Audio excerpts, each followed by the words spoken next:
우리는 오늘부터 욥기를 살펴보게 되었는데요. 이 욥기는 은밀한 하나님의 말씀이에요. 사실 이 욥기를 누가 기록을 했는지, 언제 기록을 했는지, 어디서 기록을 했는지 우리는 전혀 알 수가 없습니다. 은밀하게 우리에게 하나님의 말씀이다라고 우리에게 안겨주신 하나님의 말씀입니다. 그리고 또 이 욥기는요, 아주 독특한 형식으로 우리에게 주어진 말씀이에요. 대부분 하나님께서 말씀을 주실 때는 하나님이 선택하신 한 선지자에게 말씀을 주셔서 그 말씀을 우리에게 주시잖아요. 근데 좀 독특한 형식은 뭐 다윗이나 뭐 시인들이 하나님께 올려드렸던 솔로몬의 지혜나 이런 것들 하나님께 올려드렸던 인간의 말이 하나님의 말씀으로 다시 우리에게 오는 방식도 독특하잖아요. 근데 이 욥기는 더욱더 가장 독특한 방식이에요. 고대 대화체 극형식으로 우리에게 다가온 말씀입니다. 그러니까 아브라함 같이 그 아브라함과 같은 족장 시대에 이 우스 땅에 현존했던 한 욥이라는 사람에게 일어났던 일을 마치 연극과 같은 그러한 형식으로 기록해서 우리에게 주신 그러한 말씀입니다. 그래서 욥기 전체는요, 형식이 연극과 같은 형식이에요. 연극 보통 우리가 뭐 초등학교, 중학교 때 이렇게 배웠잖아요. 연극 형식이 어떻습니까? 발단, 전개 뭐 이런 게 있잖아요. 그래서 이 욥기 전체가 그런 구조를 가지고 있습니다. 간단하게 한번 보면 욥기 전체는 이래요. 1장과 2장, 욥기 전체 1장과 2장은 발단이에요. 그리고 3장부터 37장까지는 욥과 그의 친구들의 대화가 계속해서 이어집니다. 마치 연극할 때 이렇게 서로 대사를 주고받는 것처럼 이런저런 계속해서 논쟁을 벌이고 대화를 하는 그러한 전개들이 쭉 이어져요. 그리고 이제 38장 1절부터 42장 6절까지 이때 38장에 누가 이제 등장하십니까? 침묵하고 계시던 하나님이 드디어 등장하셔서 말씀하기 시작하거든요. 그래서 그때가 절정을 이룹니다. 위기와 절정을 이루고 이제 42장 7절부터 마지막 끝절까지가 결말이에요. 그런데 지금 이 극형식을 이렇게 보면 연극도 할 때 보면 누가 와서 이렇게 설명을 하잖아요. 뭐 어떤 때가 있었더라. 그리고 마지막 결말을 짓는 것처럼 발단인 1장과 2장 그리고 결말인 42장 7절부터 17절까지는요. 산문 형식이에요. 근데요, 전개와 절정 부분은 전부 다 운문 형식이에요. 그러니까 매우 독특한 방식으로 재미있는 형식을 띤 마치 그냥 한편의 연극 같은 뮤지컬 같은 그러한 모습으로 우리에게 주어진 말씀이 바로 욥기라는 것입니다. 그러나 이렇게 재미있고 흥미진진한 방식으로 우리에게 주어졌지만 욥기는 하나님의 매우 심오한 진리를 담고 있는 지혜의 말씀입니다. 그 어떤 것보다도 우리에게 깊이 생각하게 만들고 어려운 주제들을 다루고 있는 것이 바로 욥기라는 거예요. 그래서 욥기는 지혜의 말씀으로서 우리에게 많은 것들을 다시 생각하게 해요. 예를 들면 우리는 욥기를 통해서 하나님의 주권에 대하여 다시 생각하게 됩니다. 많은 사람들이 지금 이 시대를 살고 있는 저와 여러분은 민주주의적 사고에 깊이 빠져 있어서 모든 존재가 평등하다라고 생각을 해요. 그리고 인권, 특별히 인간의 자유를 높은 지위에다 놓고 있습니다. 그렇기 때문에 신의 절대 주권, 이런 말에는 반감을 가집니다. 신이 절대 주권을 가지고 있다라는 것. 그리고 이 신, 하나님께서 우리에게 설명 없이 무엇인가 일을 하신다? 거기에 대해서나 혹은 하나님이 자신을 위하여, 자신의 영광을 위해서 내 인생을 자신의 뜻대로 사용하신다? 내게 어떠한 동의도 구하지 아니하시고 어떠한 설명도 하지 않은 채 내게 그런 일을 하신다? 그러면 우리는 쉽게 반발을 하고 거기에 대하여 비난까지 합니다. 하나님이 어떻게 그러실 수 있냐는 거죠. 교회도 민주주의가 아니잖아요. 교회는 왕정국가입니다. 하나님이 왕으로서 통치하십니다.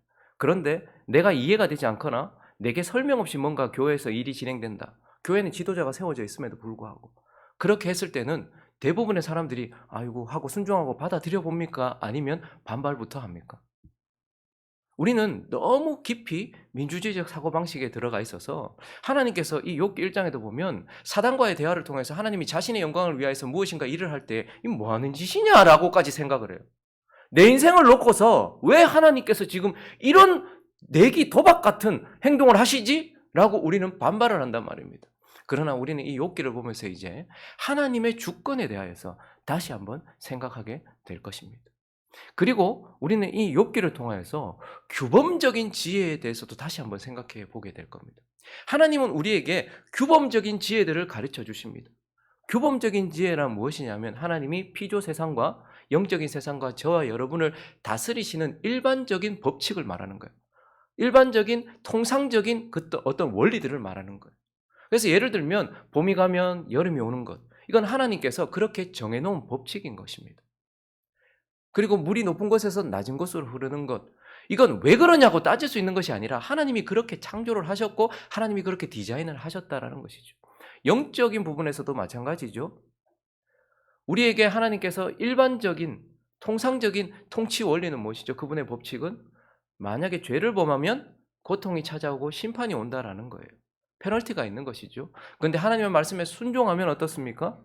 복을 받고 은혜를 누린다. 이것이 하나님께서 우리에게 주신 규범적인 지혜입니다. 그래서 이러한 규범적인 지혜는 하나님이 신명기를 통하여서 모세 오경을 통하여서 그리고 솔로몬의 잠언을 통하여서 하나님께서는 이러한 원리를 가지고 계시고 하나님은 이러한 분이시기 때문에 이러한 말씀에 순종하면 우리가 잘 살 수 있다라는 우리로 겸손케 만드는 지혜입니다. 그런데 문제는 무엇이냐면 이 땅에서 일어나고 있는 모든 일들이 다 이 규범적인 지혜로 해석이 되는가? 그렇지 않더란 말입니다. 이 땅에서 일어나는 모든 일들이 하나님이 통상적으로 통치하시는 그 방식으로 다 해석이 되거나 그 안에 그 법칙 안에서만 이루어지는가? 그렇지 않더라는 것입니다. 우리에게는 어떤 일이 일어났는데 오늘 이 욥의 때와 같이 분명히 죄를 범하지 않았는데도 불구하고 지금 고난이 찾아왔단 말입니다. 그러니까 이러한 부분들을 볼 때에 우리는 어떻습니까? 이러한 부분들을 해석하기 위해서 하나님이 원래 일반적으로 이렇게 통치하시는 분인데 그것을 벗어난 일들이 있단 말이에요. 그렇기 때문에 우리는 나의 이 작은 사고의 틀을 가지고서 내게 일어나는 모든 일들을 해석하려고 하는 것도 문제지만 하나님께서 일반적으로 통치하시는 그 규범적 지혜를 가지고서만 해석하려는 것도 문제예요. 내가 알고 있는 그것 가지고 겨우 신명기 들고 성경 66권 정도 가지고서 하나님을 해석하려고 한다는 것도 문제라는 것입니다. 그래서 욥기는요. 이 세상에는 규범적인 지혜를 넘어서는 규범적인 지혜로 해석되지 않는 예외적인 지혜가 필요한 영역들이 있다라는 것을 우리에게 말씀해 주고 있어요. 우리는 모든 일어나는 현상과 결과가 원인을 가지고 있다라는 이 규범적인 지혜, 인과응보적인 생각을 가지고 있어요. 그래서 어떤 사람이 욥이 지금 고난을 당하면 반드시 죄를 범했겠지. 아니면 그의 아들이 죄를 범했겠지. 뭔가 숨은 죄들이 있겠지. 잠재의식 속에서 뭐가 있었겠지. 자꾸 이런 원인들을 찾는단 말입니다. 그러나 우리는 욥기에서는 결코 끝에 가서도 욥이 왜 고난을 당했는지에 대한 원인을 찾을 수 없습니다. 이 세상에 일어나는 모든 일들이 우리가 생각하는 그 사고의 틀이나 규범적인 지혜 안에 갇혀있지 않더라는 말입니다. 원인이 없이 일어나는 일들도 있더라는 말입니다. 그런데 거기에 누가 계세요? 하나님이 계세요. 그리고 그 하나님은 우리에게 설명하지 않으십니다. 우리는 그 하나님을 다 해석할 수 없단 말입니다. 그래서 이 규범적인 지혜, 우리가 하나님이 어떤 분인지 통상적으로 일반적으로 우리를 어떻게 통치하시는지 그것을 아는 것은 우리로 겸손케 만들어요. 그러나 이것을 다 안다 할지라도 우리는 결코 하나님을 다 해석할 수도 내게 일어나는 일들을 다 이해할 수도 없다라는 이 예외적인 지혜는 우리로 더욱더 겸손하게 만든다는 말입니다. 그래서요. 조금 성경을 알고 하나님에 대해서 조금 아는 사람들은 어쩌면 율법주의자가 되어져 버리고 이 규범적인 지혜에 의하여서 욥을 비난하는 자리까지 가게 된다는 것이죠. 그래서 우리는 이러한 규범적인 지혜를 가지고서 내게 일어나는 일과 하나님을 해석하려고 했던 그러한 모든 것들을 다시 생각하게 될 것입니다. 그리고 이 욥기를 통해서 이 깊은 지혜를 다루고 있는 이 지혜서 욥기를 통해서 우리는 또 한편 고난에 대해서도 다시 생각해 보게 될 것이고 의인의 고난에 대해서도 돌아보게 될 것입니다. 보통 고난하면 피해야 할 것이고 우리 인생에 없어야 할 것이며 우리 인생에 죄를 범했을 때 찾아오는 페널티 정도로 생각을 합니다. 그러나 우리는 이 욥기에 나오는 고난을 통하여서 이 고난을 다른 시각으로 바라보게 될 것입니다. 다시 해석하게 될 것이다라는 것이죠. 그리고 특별히 욥기는요. 단순히 어떤 한 인생이 깊이 인내하면서 고난받았다라는 이야기가 아니에요. 흠이 없었던 자의 의인의 고난을 다루고 있습니다. 그래서 우리는 이것을 통해서 결국 어디까지 가게 될까요? 의인으로서 나무에 달려 저주를 받았다라고 말하며 고난당했던 예수 그리스도의 고난에 대해서도 변호하게 될 것이고, 그 예수 그리스도의 고난을 해석하는 틀을 갖게 되기도 할 것입니다. 많은 사람들이 예수께서 질고를 받으시고 고통을 당하셨을 때에 그가 하나님께 저주를 받았다라고 얘기했어요. 그러나 그에게는 그 어떤 죄도 찾을 수 없었습니다. 우리는 그에 대한 고난의 해석과 그리고 그 변호를 이 욥기를 통해서 살펴보게 될 수 있다라는 것입니다. 그러므로 이러한 배경들을 가지고 있는 깊은 진리를 다루고 있는 이 지혜서를 우리는 이제 살펴보게 될 텐데, 오늘은 이게 극형식이잖아요. 그러니까 등장인물이 나올 것 아닙니까? 그래서 오늘은 이 욥기를 시작하면서 가장 중요한 등장인물 두 등장인물을 좀 살펴보면서 우리에게 주시는 영적인 교훈들 한 두 가지를 살펴보려고 하는데요. 첫 번째는요, 하나님께서 주의하여 보시는 욥, 이 사람이 주인공입니다. 우리는 먼저 욥기의 가장 중요한 인물인 욥을 살펴보게 되는데, 1절을 보니까 이렇게 이제 시작하고 있어요. 이제 마치 해설자가 산문 형식으로 우스 땅에 욥이라 불리는 사람이 있었습니다라고 이렇게 이제 이야기를 꺼냅니다. 우스라는, 그러니까 욥은요, 이게 극형식이기 때문에 많은 사람들이 이런 사람이 어디 있겠나 하면서 이건 가상의 인물이다 이렇게 생각하는데, 그렇지 않습니다. 욥은 실존했던 사람이었습니다. 우스라는 땅에, 지혜가 있는 땅, 에돔 지역의 땅, 요단 동편의 땅, 거기에 욥이라는 사람이 살았습니다. 8절에 보니까 그 사람은 여호와께서 사탄에게 이렇게 말하는 사람이었어요. 내 종 욥을 주의하여 보았느냐? 그 욥은 하나님께서 주의하여 보시는, 하나님께서 너무 사랑스럽게 주의하여 보시는 그러한 사람이다라고 이렇게 말하고 있습니다. 하나님께서 왜 욥을 주의하여 보십니까? 욥은 이 땅을 두루다니며 이 땅을 통치하는 사단이 결코 범할 수 없는 영역이요, 하나님의 통치가 완전하게 이루어지는 하나님의 나라를 보여주는 자요, 의인의 대표이기 때문에 그렇습니다. 그래서 우리는 이 여기서 처음 제시되는 욥을 통하여서 의인이란 어떤 자인가를 깨닫게 됩니다. 의인이란 어떤 자인가? 의인이란, 오늘 1절을 계속해서 보시면요, 욥이라 불리는 사람이 있었는데 그 사람은 온전하고 정직하여 하나님을 경외하며 어떤 자요? 악에서 떠난 자. 의인이란 하나님을 경외하면서 악에서 떠난 자다 이렇게 말하고 있어요. 그래서 두째 줄부터 우리가 자세히 살펴볼 필요가 있는데, 의인, 나하고 상관없는 사람이 아니라 의인이라 칭함받은 저와 여러분이 주의해서 살펴봐야 될 사람이에요. 왜냐하면 저것을 우리에게 요구하시기 때문에 그렇죠. 근데 저 사람이 어떠냐면 온전했다, 온전했다 이렇게 말해요. 즉 존재적으로 하나님 앞에 완전한 존재, 하나님이 받으실 만한 존재였다라고 말하고, 정직했다라는 것은 그의 행위가 올바랐다라는 것이. 그러니까 의인이란 존재적으로 하나님이 받으실 만하고 행위가 하나님 앞에 옳아야 된단 말입니다. 어떤 사람은 존재적으로 하나님이 받으실 만한데 행위는 여전히 엉망인 사람이 있고, 어떤 사람은 존재적으로 변화되지도 않았는데 행위만 연극하는 사람도 있단 말입니다. 그런데 하나님은 의인이란 그 존재가 온전하고 그 행위가 온전한 자를 말한다라고 말하고, 저기서 또 온전하다는 말은 대신 관계, 하나님과의 관계에서 옳았다 라고 말하고, 정직하다라는 것은 대인 관계, 사람과의 관계에서도 옳았다라고 말하는 부분입니다. 그러니 의인이란 결국 그가 하나님 앞에서 존재적으로 온전하며 사람 앞에서 행위가 올바른 사람이다라고 말하고 있고, 더 놀라운 사실은 이어지는 2절과 3절을 보시면요, 그에게 아들 7, 딸 3이 어마어마한 축복을 받았다라는 거예요.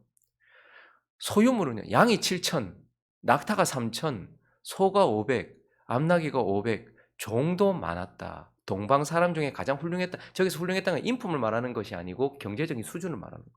그러니까 욥이라는 사람은 어마어마한 부와 풍요를 가지고 있었던 사람인데, 우리가 놀라는 사실은 저가 어떻게 저렇게 많은 부를 가졌는가가 아니고요, 어떻게 저렇게 많은 부를 가지고서도 하나님 앞에 온전할 수 있었는가 하는 거예요.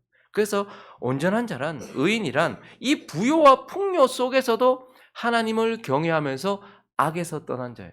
많은 사람들이 물질이 많으면 그것을 지키기 위하여서 편법을 쓰기 마련이고 거짓말을 하기 마련이고 죄악에 빠지기 마련입니다. 그러나 그는 그러한 자가 아니라 부요와 풍요 속에서도 하나님을 경외하고 악에서 떠난 자였다라고 말해요. 그런데 더 놀라운 사실은 5절 끝에 보면요, 하반절로 가보시면요, 마지막 줄에 뭐라고 말합니까? 욥의 행위가 우리가 한순간 하나님이 기뻐하시는 모습을 가지거나 한 일정 부분을 하나님이 기뻐하시는 모습을 가지기는 쉬워도 항상 그러한 모습을 가지는 것은 어렵습니다. 그런데 그는 하나님을 경외하며 악에서 떠났는데 존재적으로도 행위에도 하나님과의 관계에서도 사람과의 관계에서도 풍요한 물질 가운데서도 항상 악에서 떠나 자기 자신을 지키고 있었다. 그가 바로 의인 욥이다. 이렇게 말하고 있는 것이죠. 그런데 의인은요. 또 한편 오늘 본문 4절과 5절에 보시면 이어지는 본문을 보시면 그의 아들들이 자기 생일에 참 이 우애가 돈독했던 것 같아요. 자녀들이 잘 자랐던 것 같아요. 생일에 각각 자기 집에서 잔치를 그러면 10명의 자녀들이 다 모여가지고 생일 잔치를 하는 거죠. 그의 누이 3명도 청하여 함께 먹고 마셨어요. 그런데 5절 읽습니다. 시작.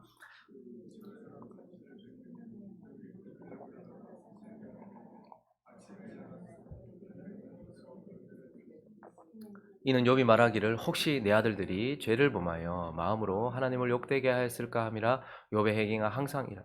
그러니까 그가 이 족장 시대를 살았다라는 것이 이 모세를 통해서 하나님의 나라가 이루어지기 전에는 제사장 역할을 누가 했습니까? 집안의 가장이 했어요. 그런데 지금 보니까 이 아버지 욥이 생일 잔치 했는데요. 혹시 그 생일 잔치를 하다가 마음으로라도 하나님께 죄를 범했을까 하여서 어떻게 하는 거예요?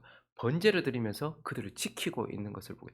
뭐 하는 역할을 하고 있어요? 제사장의 역할, 중보자의 역할을 감당하고 있는 걸 보게 됩니다. 그러므로 의인이란 자기 자신 하나를 세상과 죄악으로부터 지키는 존재가 아니고 자기에게 맡겨진 영혼들을 지키는 사람, 중보자라고 이렇게 말하고 있어요. 그래서 에스겔서 14장을 가보시면요. 하나님께서 위대한 중보자 세 사람을 꼽아서 이렇게 말하고 있는데 비록 노아, 그러니까 하나님께서 지금 그만큼 진노하셨기 때문에 이러한 위대한 그 중보자라도 나는 안 들을 거야라는 문맥 속에서 이야기하고 있지만 그 말은 동시에 하나님께서 생각하시는 가장 최고의 중보자가 누구였냐 하면 노아, 그리고요 다니엘, 그리고 누구예요? 욥. 이 세 사람이 거기에 있을지라도 그들은 자기의 공의를 자기의 생명만 건지고 나 주 여호와의 말씀. 20절에도 보면 이렇게 얘기해요. 비록 이전에는요 노아의 중보 때문에 생명을 건졌어요. 피조물들이 생명을 건졌단 말이에요. 다니엘의 기도와 중보 때문에 어떻게 해요? 이스라엘 백성들이 다시 돌아갑니다. 다니엘이 70년 만에 포로 생활을 마칠 것이라는 것을 깨닫고 예레미야의 책을 보고서 깨닫고 어떻게 합니까? 중보 기도를 시작해요. 그리고 난 이후에 그것으로 인하여서 하나님의 백성들이 보호를 받고 은혜를 누립니다. 욥이 거기에 있을지라도 욥도 이러한 중보자였다라고 말하고 있어요. 그래서 지금 이 하나님의 백성들이 너무 죄를 많이 지어가지고 원래는 이러한 중보자들의 중보를 듣고서 하나님께서 자기 백성들을 지키셨지만 나의 삶을 두고 맹세하는 그 자녀는 건지 못한다. 자기만 살 것이다 이렇게 얘기하는 구절이지만 결국 그는 최고의 중보자였다 이렇게 말해요. 그래서 이 욥기를 마치기 전 욥기 42장으로 가보시면 7절부터 10절까지 그를 마지막 중보자로 탁 내세우십니다. 여호와께서 욥에게 이 말씀을 하신 후에 그러니까 이제 하나님께서 38장에 나타나셔서 지금 욥의 친구들이 했던 전부 다 신명기를 벗어난 말이 아니었어요. 잠언을 벗어난 말이 아니었어요. 현자들의 말이었으나 그들이 틀렸단 말이죠. 예외적인 지혜가 필요했던 영역이었단 말이죠. 그때에 이 말씀을 하신 후에 여호와께서 대만 사람 엘리바스에게 이르시되 내가 너와 내 두 친구에게 노하나니 이는 너희가 나를 가리켜 말한 것이 내 종 욥의 말같이 옳지 못했다. 규범적 지혜에 매여서 그 틀에 매여서 나를 해석하려고 했던 너는 옳지 못했다. 그런즉 어떻게 하라고 말하는 거니까 너희는 수소 7과 순양 7을 가지고 내 종 욥에게 가서 너희를 위하여 번제를 드리라. 내 종 욥이 너희를 위하여 기도할 것인즉 내가 그를 기쁘게. 그러니까 욥이 중보자로서의 역할을 감당해야만 그들의 죄가 씻어지고 그들이 지켜진다는 말이에요. 기쁘게 받으리니 너희가 우매한 만큼 너에게 갚지 아니하리라. 이는 너희가 나를 가리켜 말한 것이 내 종 욥의 말같이 옳지 못함이니라. 예, 대만 사람 엘리바스와 수아 사람 빌닷과 나아마 사람 소발이 가서 여호와께서 자기에게 명령하신 대로 행하니라. 여호와께서 욥을 기쁘게 받으셨더라. 욥이 그의 친구들을 위하여 기도할 때에 그들만 회복된 것이 아니라 여호와께서 욥의 공경을 돌이키시고 여호와께서 욥에게 이전 모든 소요보다 갑절이나 주신지라라고 말하면서 욥은 뭐 하는 자다?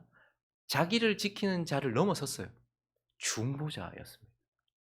자신에게 주어진 사람들을 지키는 중보자. 그게 바로 의인이라는 것입니다.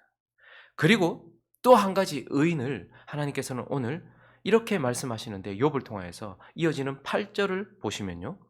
여호와께서 사탄에게 이르시되 네가 뭐를 봤느냐? 내 종. 그래서 의인이란 하나님과 완전히 연결되어 있는 자. 하나님의 명예와 영광과 직결되어 있는 자. 말 그대로 신을 벗은 자라는 말이에요.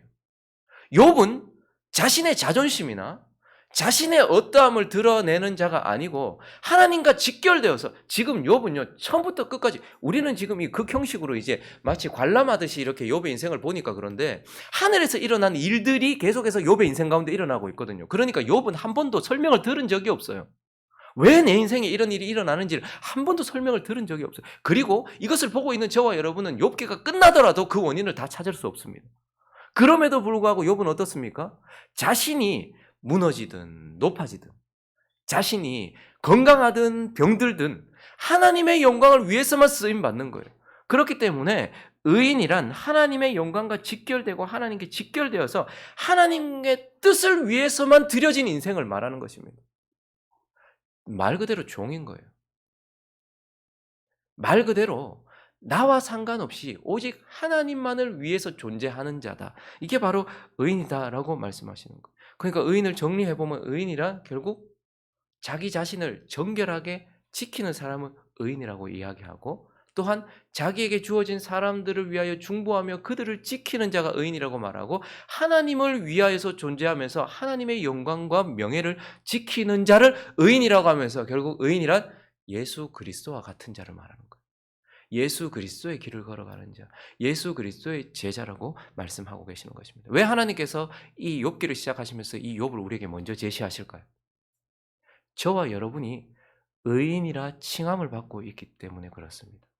의롭다 칭함을 받고 있기 때문에 그렇습니다. 그래서 이 욥을 통해서 하나님은 우리에게 무엇을 말씀하시는가? 이 욥과 같아야 한다라고 우리에게 말씀하고 있어요. 저와 여러분은 의인이라 칭함을 받고 의롭다 칭함을 받았기 때문에 욥과 같이 어떠해야 됩니까? 우리 자신을 지켜야 합니다. 하나님을 경외하고 악에서 떠나야 합니다. 존재적으로 그리스도의 피로 우리를 변화시켜 주셨으니 우리는 행위가 정직해야 합니다. 하나님과의 관계가 옳음과 동시에 사람과의 관계에서도 옳아야 합니다. 부요하든 비루하든 하나님 앞에서 우리 자신을 지켜야 합니다. 항상 우리 자신을 지켜야 한다고 말합니다. 그런데 여기까지는 애쓰는 사람들이 있어요. 그런데 여기서 멈추면 안 됩니다. 하나님은 우리에게 중보자의 자리를 두셨습니다. 우리를 중보자의 자리에 두셨습니다.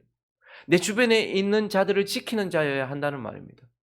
우리 주변에 있는 사람을 위하여 중보하는 자여야 한단 말입니다. 나 하나 깨끗하게 지키는 것이 아니고 이 욥이 자신의 소유 안에 있었던 자신의 범위 안에 있었던 모든 사람을 위하여 중보자가 되었던 것처럼 우리 또한 우리의 가족의 중보자가 되어야 되고 교회의 중보자가 되어야 되고 이 사회의 중보자가 되어야 한다라고 말씀하고 계시는 것입니다. 그리고 하나님이 우리를 신을 벗은 종으로 사용할 수 있도록 내놓아야 한다는 말입니다. 많은 사람들이 기도까지 하고 중보를 해요. 그런데 자기 인생에 하나님이 설명 없이 어떤 일을 하신다든지 내가 동의하지 않은 일로 나를 사용하신다든지 했을 때 우리는 반발하고 하나님을 떠나기도 하고 섭섭해하기도 합니다. 그러나 의인이란 정말 신을 벗은 자예요. 나를 이렇게 하시든 저렇게 하시든 하나님만 영광 받으시면 된다라는 하나님이 주인된 삶, 그러한 의인이 되어야 한다라고 말씀하고 있는 것입니다. 한 가지를 더 살펴봅니다. 오늘 또 한 중요한 등장인물, 두 번째 등장인물을 보게 되는데 그는 바로 욥을 주의하여 보고 있는 사탄입니다. 여러분 우리는 욥기에서 사탄이 얼마나 중요한 역할을 감당하는지를 깨달아야 돼요. 왜냐하면 욥기가 시작되는 순간 욥이라는 인물, 하나님께서 가장 기뻐하시는 인물을 딱 대두시키는 순간부터 함께 등장하는 것이 바로 사탄입니다. 그런데 많은 사람들이 지금 이 시대를 살아가면서 사탄에 대해서 경시하는 경향이 있어요. 모든 일어나는 일들이 다 사탄 때문이라고 말하는 것도 문제예요. 감기가 걸려도 뭐 사탄 때문에 걸렸고 자기가 넘어져도 사탄 때문에 넘어졌고 자기가 뭘 해도 사탄 때문에 넘어졌고 이것도 문제예요. 그런데 그 어떠한 일과 그 어떠한 역사에도 사단이 없는 것처럼 행동하는 건 더 무서운 일이에요. 사단은 창세기부터 요한계시록까지 나옵니다. 사단은 저와 여러분의 인생이 응애하고 시작될 때부터 눈을 감는 그 순간까지도 우리 옆에 있을 그러한 존재예요. 욥기에서도 마찬가지죠. 그래서 우리는 이 사단에 대해서도 정확하게 알아야 됩니다. 오늘 욥기에서 하나님은 사단을 좀 간략하게 우리에게 말씀해 주고 있는데요. 6절을 보면 하루는 하나님의 아들들이 와서, 저기서 하나님의 아들들이란 하나님을 믿는 주의 백성들을 말하기보다는 천사들을 말하는 것이고, 그리고 여 앞에 서 있는데 또 누가 함께 왔어요? 사단도 그들 가운데 있었다라고 이렇게 말하고 있어요. 그러니까 다른 천사들과 구별된 존재죠. 사탄이라는 구별된 존재입니다. 자, 그런데 이 사탄은 뭐 하는 존재인가? 먼저 사탄이란 결국 대적자예요. 7절을 보시면 여호와께서 사탄에게 이르시되 네가 어디서 왔느냐? 사탄이 여호와께 대답하여 이르되 땅을 두루 돌아 여기저기. 하나님께서 그를 뭐라고 부르십니까? 사탄이라고 부르십니다. 그러니 그의 이름 자체가 무슨 뜻이에요? 대적자, 이런 뜻입니다. 사탄은 늘 하나님을 대적합니다. 하나님은 온전한 빛이십니다. 그런데요, 그 중간에 많은 피조물들이나 어떤 것들은 빛과 어둠이 같이 있고요. 온전한 어둠이 있어요. 그게 누굽니까? 사탄입니다. 사탄은 언제나 대적자입니다. 그런데 7절에 보니까 그가 뭐 하는 자인 거 보니까 땅을 두루 돌아다니는, 여기저기 돌아다니는. 이 말은 그냥 뭐 부동산 보러 이렇게 다닌다는 말이 아니고, 땅은 하나님을 떠난 죄인들의 공간이고 죄인들이 있는 곳이죠. 그래서 불순종의 아들들 가운데서 역사하는 영이 바로 사탄이라는 것입니다. 이 땅을 두루 다니면서 하나님을 대적하기 위해서 사람들을 유혹하고 시험하고 넘어뜨리는 죄를 짓게 만든다라는 거예요. 그래서 사탄을 하나님은 세상 임금이다 이렇게 말합니다.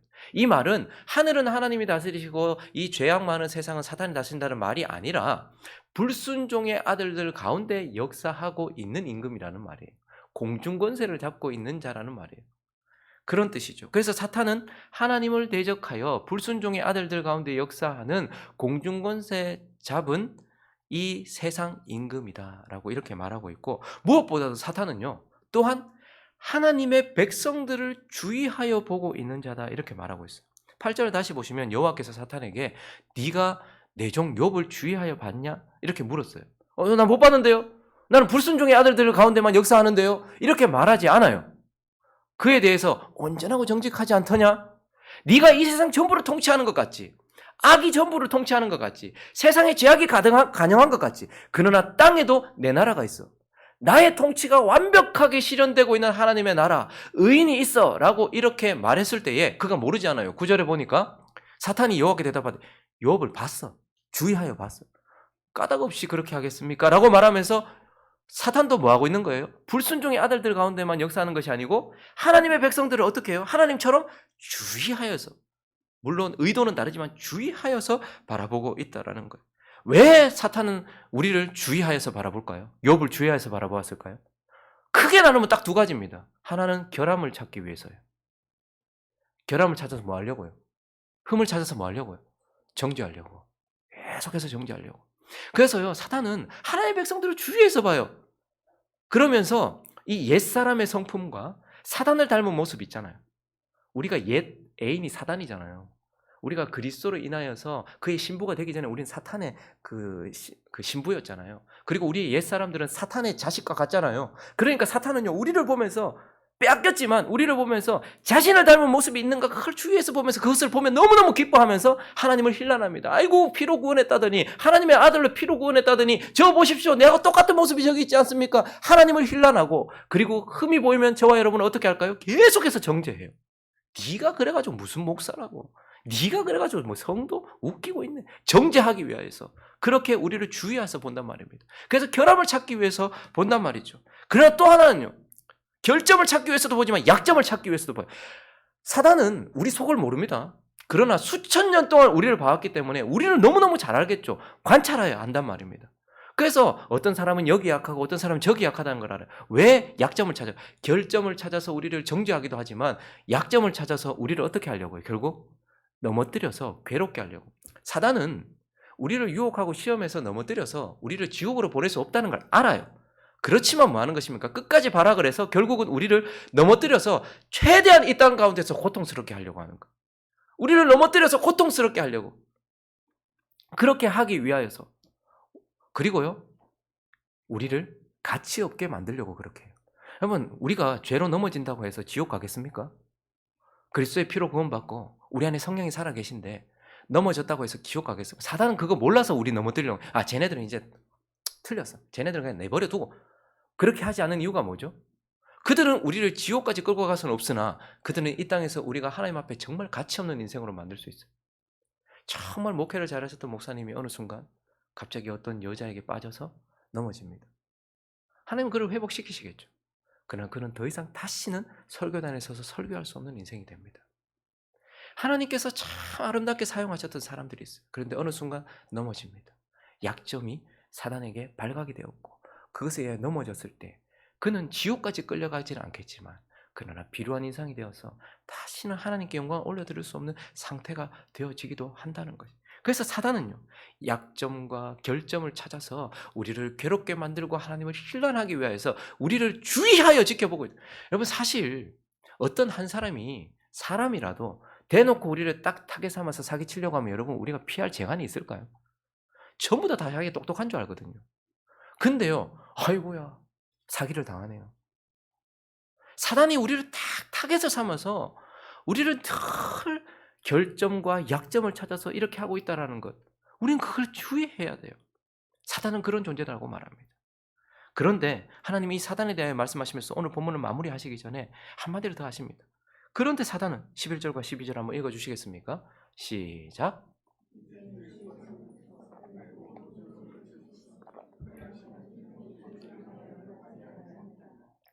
여호와께서 사탄에게 이르시되 내가 그의 소유물을 다 내 손에 맡기노라. 다만 그의 몸에는 네 손을 대지 말지니라. 사탄이 곧 여호와 앞에서 물러가니라. 사단은 어마어마한 권세를 가지고 있습니다. 저와 여러분이 막 사단을 우습게 여기면 안 돼요. 그렇지만 우리가 한 가지 기억해야 될 것이 있습니다. 나보다는 강하지만 하나님 아래에 있다는 거예요. 그러니까 어떤 사람들은 선과 악의 대결인 것처럼 생각하고 사단과 하나님의 대결인 것처럼 생각을 해요. 그건 정말 잘못된 생각이에요. 모든 것을 하나님이 통치하시되 사단을 요한계시록까지 두시는 이유는 하나님이 합력하여 선을 이루시는데 필요하기 때문에 도구에 불과한 거예요. 그래서 그는 하나님의 범위 안에서만 움직일 수 있는 것입니다. 아무리 무서워 보인다 할지라도 목줄이 있는 짖는 개와 같고 씹는 사자가 아니라 우는 사자일 수밖에 없는 거예요. 그냥 하나님께 사용받는 도구일 뿐이라는 것입니다. 그래서 그는 하나님이 허락하시지 않으면 아무 일도 할 수 없고 하나님이 허락하신 범위까지만 할 수 있는 하나님의 철저한 통제 가운데 있는 존재가 바로 사단이다라고 말하면서 하나님은 의인 욥을 우리에게 말씀하시면서 동시에 우리가 주의해야 될 사탄, 우리의 인생 끝까지 어쩌면 역사한 그 사탄에 대해서도 말씀하시면서 주의해라 이렇게 말씀하고 있는 것입니다. 말씀을 정리하겠습니다. 하나님은 이제 욥기, 가장 깊은 지혜를 담고 있는 욥기를 시작하시면서 의인에 대해서 아는 것과 사탄에 대하여 아는 것이 지혜다라고 저와 여러분에게 말씀하고 계십니다. 그러면서 욥을 우리에게 제시하시면서 우리에게 도전하십니다. 욥과 같아야 한다라고 말씀하십니다. 그 도전하심과 그 권면하심을 따라서 욥과 같은 의인의 삶을 살아가는 저와 여러분 되시기를 예수 그리스도의 이름으로 축원합니다. 그리고 하나님의 범위 안에 있지만 그러나 강력하게 역사하는 사단이 우리 옆에 있다라는 것을 주의하라고 말씀하십니다. 그러므로 늘 경계하여서 영적인 싸움 가운데 깨어서 살아가는 저와 여러분 되시기를 예수 그리스도의 이름으로 축원합니다.